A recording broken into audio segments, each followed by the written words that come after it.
Ya, adik-adik, ya, hari ini kita akan masuk ke materi tentang sitologi ya. Nah, sebelum masuk ke materi, kalau praktek sekarang sudah apa aja, Dek? Untuk hari ini rencana praktek apa? Hari ini pewarnaan papan Nicolau, Pak. Oh, pap smear ya, papan Nicolau. Pewarnaan pap smear ya.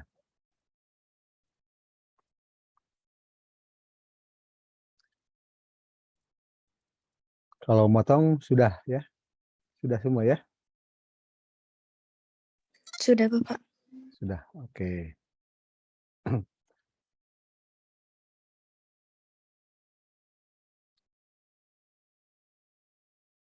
Ya, kita masuk ke materi sitologi ya tentang sel. Ya.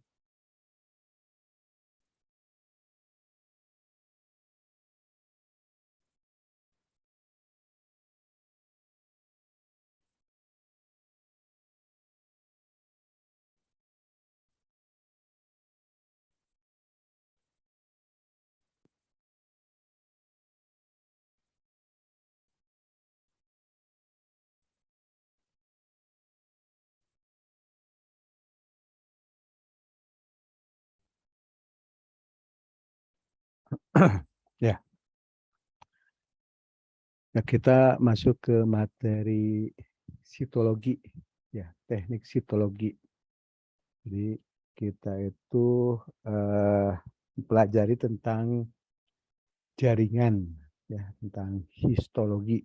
Kalau histologi jaringan, sitologi sel. Kalau histologi kumpulan dari sel, kalau sitologi jadi hanya beberapa sel-sel tertentu ya. Nah, kalau secara teknik untuk histologi tentang jaringan kita sudah melakukan processing pemotongan jaringan, mendapatkan jaringan, pewarnaan, dan itu memang materi yang inti yang pokok. Jadi karena untuk sampel bahan untuk di histologi itu biasanya sampel banyaknya berasal dari jaringan. Makanya awal kita lakukan processing jaringan. Kemudian mulai dari processing jaringan, pembuatan blok, pewarnaan, sampai mendapatkan preparat yang siap dibaca. Nah, kemudian sudah tentang jaringan selesai, masuk ke teknik tentang sitologi.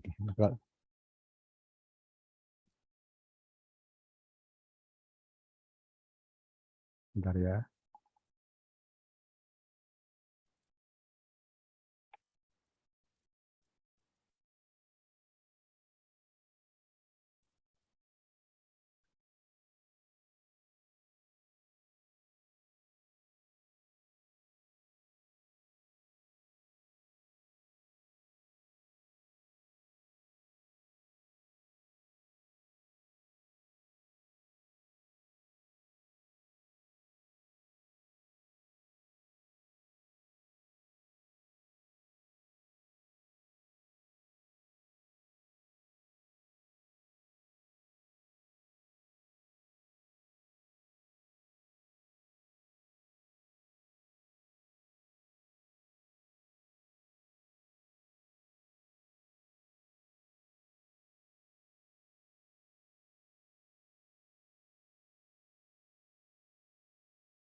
Ya, kita lanjut adik-adik untuk, materinya. Maaf tadi ada, eee, telepon sebentar ya. Oke, untuk, materi sedikit lebih khusus untuk, di histologi itu adalah ke sitologi. Sitologi berarti ke arah sel, ya, kalau histo jaringan, sel, sitologi ya. Nah, jadi sitologi, nah ini mempelajari sel yang berasal dari tubuh manusia yang terlepas sendiri dari permukaan epitel. Ini ada exfoliated, nah itu namanya, terlepas. Kan di dalam tubuh itu ada beberapa, sel-sel. Nah, nanti yang kita pelajari, lihat selnya itu yang terlepas, exfoliated, atau yang diambil dengan cara tertentu. Nah, itu kalau yang diambil dengan cara tertentu, itu untuk diagnostik ya, menentukan perubahan struktur sel. Perlu diambil dengan cara tertentu. Nah, bahan-bahan yang dapat diperiksa sitologi. Nah, kalau sitologi, kalau jaringan itu berasal dari, namanya juga jaringan. Kalau bahasa biasanya dari, organ, jaringan atau daging ya, kalau, bagian yang ada tumornya. Nah, kalau sitologi itu biasanya bentuk cairan. Nah, ini bahan-bahannya bisa urin yang terlepas ini, bisa dahak, cairan lambung, pleura, ascites, cairan sendi, cairan cerebrospinal, mukosa kelamin wanita, aspirasi jaringan tumor. Nah, makanya adik-adik hari ini akan melakukan praktek tentang pap smear. Nah, itu pap smear itu berarti sitologi. Selnya diambil dari itu, bagian yang terlepas ya, itu yang itu. Jadi diambil, kemudian dicek. Jadi, itu pap smear. Pap smear itu atau, eee, pemeriksaan untuk memeriksa ya, adanya kelainan atau kanker leher rahim secara dini. Nah, biasanya pada wanita itu ya. Nah, untuk pemeriksaan sitologi ini ada 2, pemeriksaan sitologi exfoliated. Exfoliated, nah ini misalnya pap smear. Nah, ini pemeriksaan sitologi dari apusan serviks uteri. Nah, ini kalau untuk pengambilan preparatnya memang khusus. Jadi tidak, kita sebagai seorang analis tidak bisa melakukan pengambilan itu. Jadi biasanya sudah ada apusan baru kita buat ya. Jadi itu exfoliated. Nah, kemudian yang kedua, sitologi aspiratif. Aspirasi. Nah, itu ya. Atau FNAB, fine needle aspirasi biopsi. Kalau biopsi kan, membiopsi, aspirasi needle. Nah, ini needle jarum. Fine ini yang halus. Jadi, mengambil dengan menggunakan jarum yang halus ya. Tindakan medik untuk mengambil sel dari suatu kelainan organ dengan needle, dengan jarum. Ada exfoliated, ada aspiratif ya. Nah, nah untuk sitologi aspiratif tadi kalau, yang, exfoliated itu pap smear. Nah, kalau yang aspiratif atau FNAB, fine needle aspiration biopsi. Nah, nama lainnya bajah ya. Sudah dilakukan sebelum operasi dan pemeriksaan ini lebih sederhana, lebih cepat dan tidak terlalu invasif. Sedang untuk pemeriksaan sitologi eksfoliatif, misalnya pap smear merupakan salah satu pemeriksaan preventif.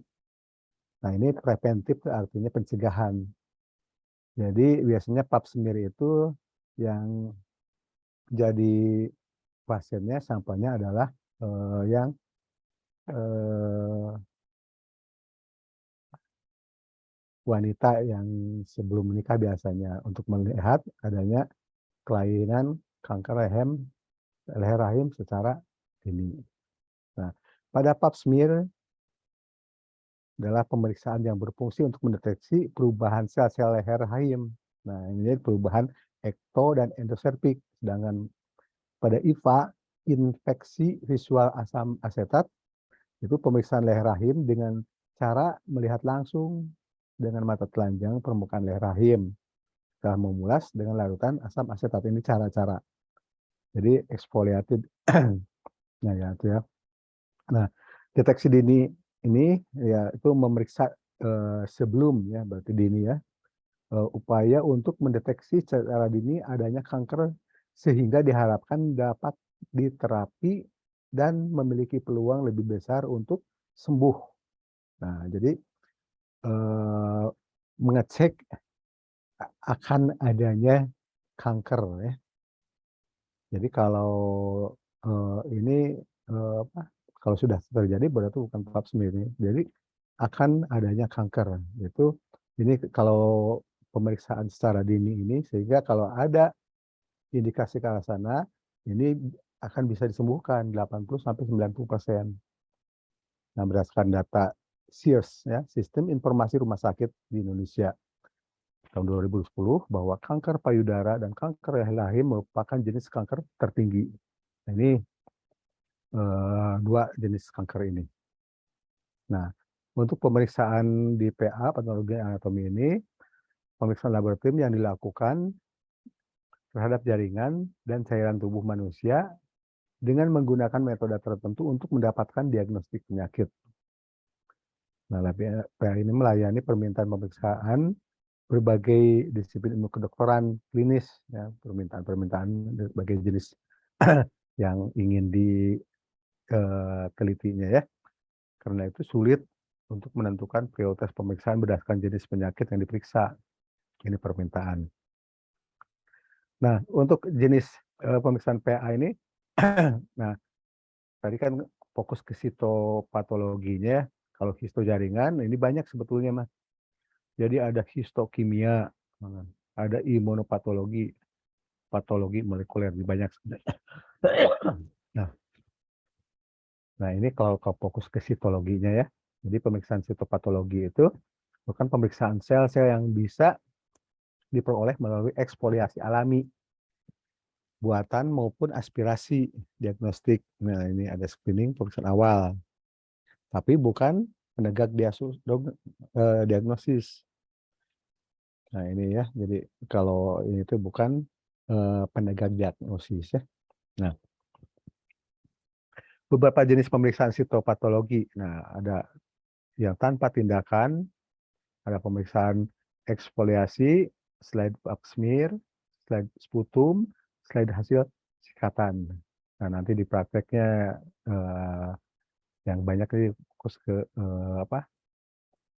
apusan-apusan seperti ini ya, eksfoliasi, pap smear, sputum, dan hasil sikatan. Kemudian pemeriksaan sitopatologi cairan. Nah, cairan itu diambil dari urin, pleura, asites, kista, nah ini banyak dan lain-lain. Ini cairan, bentuknya cairan, ada bentuk eksfoliasi, ini lepasannya. Kemudian pemeriksaan slide bajah, pemeriksaan block cell.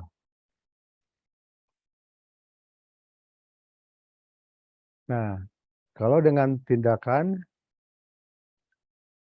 yang dilakukan oleh spesialis patologi anatomi, ini ada pap smear, ada bajah. Bajah itu biopsi, aspirasi jarum halus. Nah, bajah itu ya. Jadi tadi ada slide bajah, block cell. Nah, jadi bajah itu biopsi, aspirasi jarum halus. Nah, ini bahasa Indonesianya sebetulnya mah. Bahasa asingnya tadi apa? FNAB.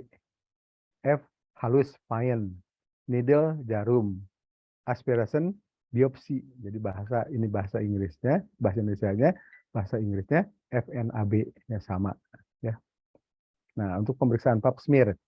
Jadi pap smear adalah pemeriksaan sel-sel yang lepas eksfoliasi, lepas ya. Jadi sel-sel yang lepas dari vagina, serviks, endoservix dan endometrium. Nah, pap smear untuk mendiagnosis prakanker dan kanker. Nah, ini screening pap smear itu. Jadi, bukan diagnosa, jadi untuk screening ya. Jadi kanker serviks didahului dengan fase pre-invasif prakanker. Jadi sebelum kanker.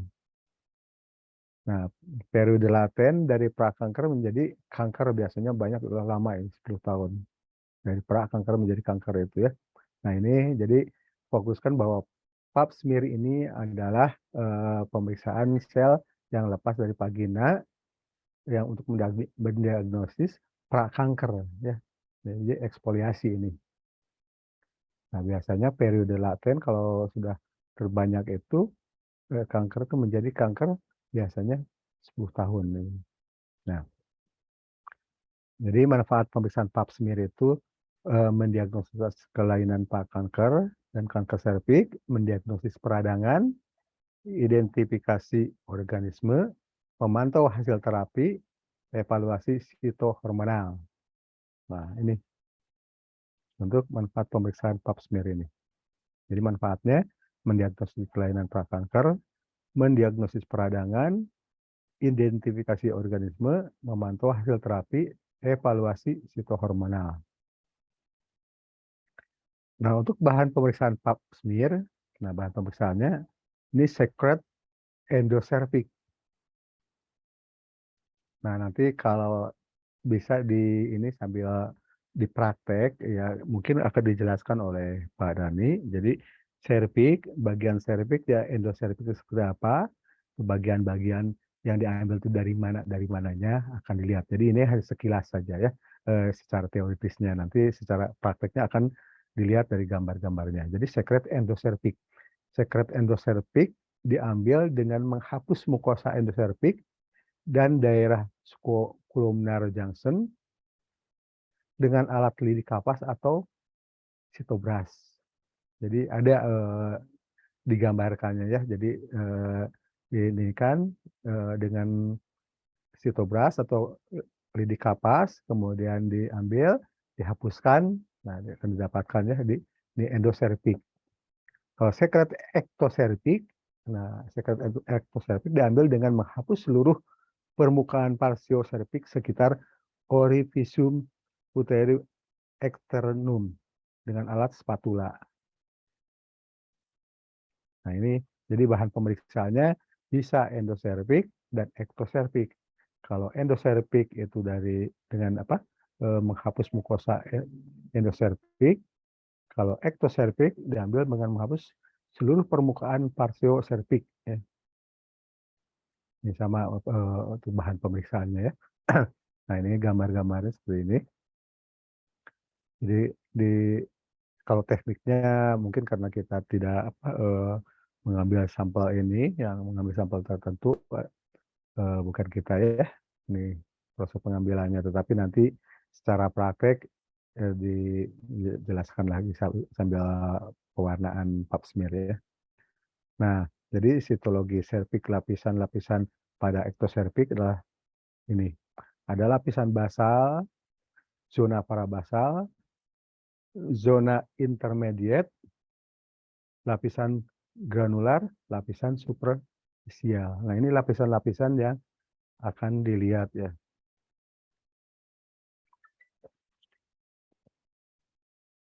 Nah, itulah. Jadi, serviks nih, lapisan-lapisan ini yang akan dicek ya. Biasanya di, lapisan-lapisan seperti ini, basal, parabasal, intermediate, granular, superficial. Ini jadi superficial bagian atasnya, intermediate, parabasal, kemudian basal, basal yang membran sini. Ini lapisan-lapisan dari, serviks ini. Kemudian lapisan basal itu stratum germinativum, itu lapisan terdalam dari epidermis.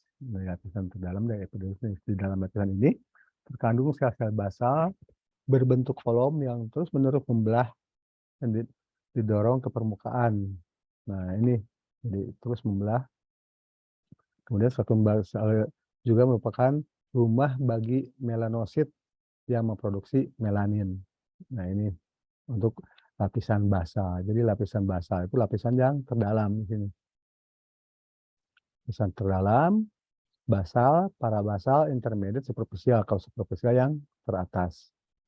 Jadi lapisan basal itu lapisan terdalam dari epidermis. Kemudian ada parabasal, itu zona parabasal, ya. Stratum jadi zona parabasal. Nah, ini atasnya dari lapisan basal. Basal, parabasal, kemudian lapisan intermediate, ya, setelah parabasal di atasnya, kemudian lapisan superficial. Nah, itu jadi lapisan basal, parabasal, intermediate, granular, dan superficial. Ini lapisan dari lapisan permukaan itu. Jadi untuk inflamasi pada ektoserpik dan endoserpik, nah ini dilihat di perubahan reaktif sel karena reaksi radang, atrofi, IUD, dan radiasi. Beberapa organisme yaitu Trichomonas vaginalis, Bacteria vaginalis, Candida, herpes simplex, dan Actinomyces. Nah, ini bisa menyebabkan negatif untuk lesi intraepitel atau keganasan. Nah, kalau yang abnormal sel epitel, ada sel squamous. Nah, ini. Jadi ini lebih ke arah untuk secara diagnosisnya, ya. Nah, kemudian kalau yang abnormal sel epitel, nah sel granular atipik. Nah, ini jadi kalau yang abnormal sel epitel. Kemudian FNAB bajah. Nah, ini fine needle aspirasi biopsi atau biopsi aspirasi jarum halus. Nah, ini sama yang merupakan alat diagnostik jaringan dengan cara memeriksa sejumlah sel dari tumor atau nodul yang diambil dengan menggunakan jarum atau tabung suntik. Nah, itu ya, jadi biopsi. Biopsi aspirasi needle, jarum, pain halus. Merupakan alat diagnostik jaringan dengan cara memeriksa sejumlah sel dari tumor atau nodul yang diambil dengan menunjukkan jarum dan atau tabung suntik. Nah, keuntungan dari biopsi aspirasi ini, jadi toleransi pasien lebih baik, ya. Kemudian biaya pemeriksaan lebih murah, diagnosis lebih cepat, memungkinkan tindakan bedah menjadi selektif. Ya, jadi bisa dilakukan lebih selektif lagi. Pilihan terbaik bagi pasien dengan kondisi yang tidak baik untuk biopsi bedah. Jadi ini keuntungan dari bajah atau FNAB ini. Jadi toleransi pasien lebih baik, biaya pemeriksaan lebih murah, diagnosis lebih cepat, memungkinkan tindakan bedah menjadi selektif. Jadi kita bedah itu apa perlu tidaknya, kemudian juga harus dicek dulu, jadi lebih selektif lagi. Pilihan terbaik bagi pasien dengan kondisi yang tidak baik untuk biopsi bedah. Jadi kalau pasien tidak memungkinkan, ini bisa dicek dengan ini, ya. Nah, ini. Jadi teknik biopsi aspirasi itu dengan menggunakan jarum yang halus, kecil, kemudian seperti ini, diambil, tusukan, kemudian diambil. Nah, inilah. Jadi biopsi aspirasi jarum halus dengan menggunakan spuit. Nah, ini seperti ini contohnya. Teknik biopsi aspirasi. Tapi ini mesti yang sudah punya kompetensi, karena yang tahu anatomi patofisiologi. Nah, jadi yang sudah punya kewenangan. Jadi harus tahu lokasi dan tempat-tempatnya. Nah, jadi pada bagian-bagian tertentu seperti ini. Masukkan. Nah, kemudian dari cairan pleura, nah ini kalau, sampel tadi kan selain, eksfoliatif dari pap smear juga ada pleura, kemudian tadi yang lainnya ada, dari, eee, cairan-cairan yang lainnya. Nah, jadi, karena untuk sitologi salah satu kita ambil contoh dulu yang itu yang pap smear ya, jadi karena yang paling banyak kasusnya. Tetapi kalau untuk mengambil contoh bisa saja nanti, untuk lihat dari cairan pleura, cairan urin, dan cerebrospinal, ascites banyak sekali. Tetapi yang banyak kasusnya yaitu dari pap smear, ya. Jadi, itu tambahan tentang histologinya ya. Jadi nanti, eee langsung saja dengan kita, dengan dipraktek dengan Pak Dani, dengan teknik, pap smear ya. Jadi hari ini kan akan praktek tentang pap smear, pewarnaan pap smear. Jadi pap smear teh akan dijelaskan juga secara sekilas eksfoliatif seperti apa, kemudian terlepas seperti apa, terus bagian-bagian yang diambilnya, kemudian, caranya, kemudian pewarnaannya ya. Ya, jadi itu hanya gambaran saja, pengantar, cara nyucinya nanti secara teknisnya supaya lebih tergambar lagi, nanti dipraktek oleh, Pak Dani ya. Itu saja mungkin Adik-adik ya. Jadi itu secara teori tambahan untuk sitologinya, dan pada prinsipnya sama dengan histologi. Histologi kalau histologi adalah jaringan, kalau sitologi adalah sel, jadi hanya khusus sel, oke? Oke, terima kasih Adik-adik ya. Lanjutkan dengan praktik dan Pak Dani ya, oke? Terima kasih. Ya. Makasih Bapak. Terima kasih Pak.